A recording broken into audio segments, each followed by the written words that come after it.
1 आणि स्टेप 2 समजून घेऊ आणि मग एका शब्दाचे वाचन कसं करायचं ते पाहूया. ठीक आहे. ही ला विसरायचे, आवाज नाही घ्यायचा.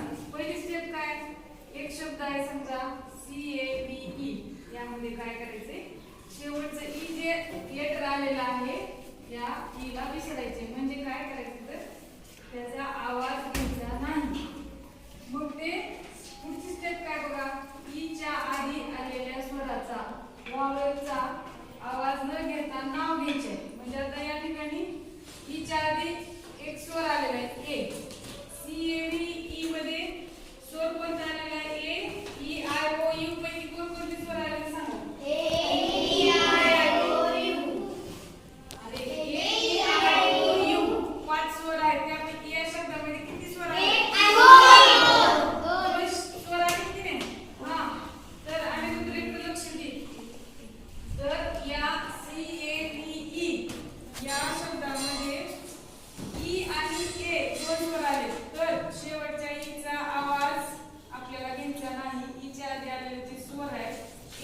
त्याचा सुद्धा आवाज न घेता काय करायचे? त्याचं नाव घ्यायचे. म्हणजे काय? ए चे आवाज आपण अ, ए, ए, हे पाहिलेले. पण त्यापैकी आपल्याला या ठिकाणी याचा आवाज न घेता त्याचं नाव घ्यायचे. नाव घ्यायचे म्हणजे काय? ए हे त्याचं नाव आणि आवाज ए, ए, हे त्याचे आवाज. आलं लक्षात? त्यामुळं या ठिकाणी तिचा आवाज न घेता या जे स्वर आलेले आहेत याचा सुद्धा आपल्याला आवाज न घेता त्याचं नाव घ्यायचे. नाव घ्यायचे म्हणजे ABCD असं जे म्हणतो आपण. आवाज आणि नाव वेगवेगळे. तर त्या पद्धतीने याचा आपल्याला आवाज घ्यायचा आहे. मग काय शब्द तयार? इथे एक शब्द आहे CABE. यामध्ये C चा आवाज क, ए चं नाव घ्यायचे फक्त ए आणि B चं व. तर आणि ई ला विसरायचंय. मग काय झालं वाचन या शब्दाचं? के व.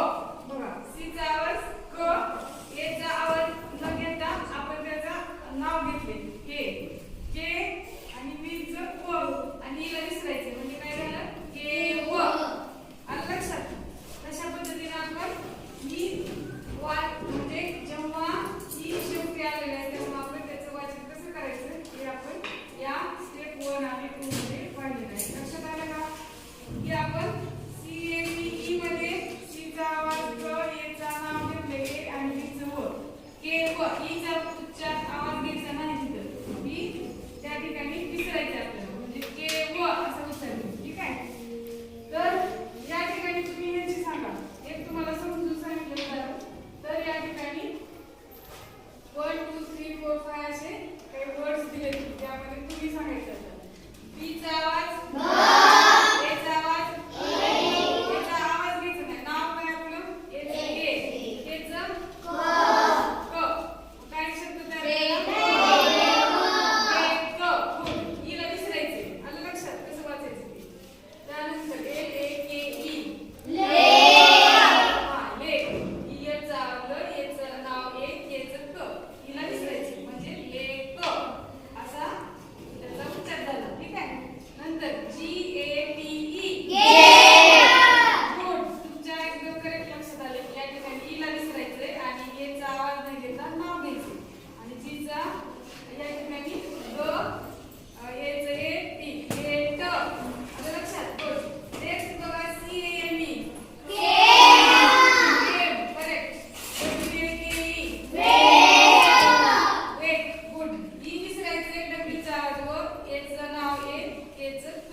ग.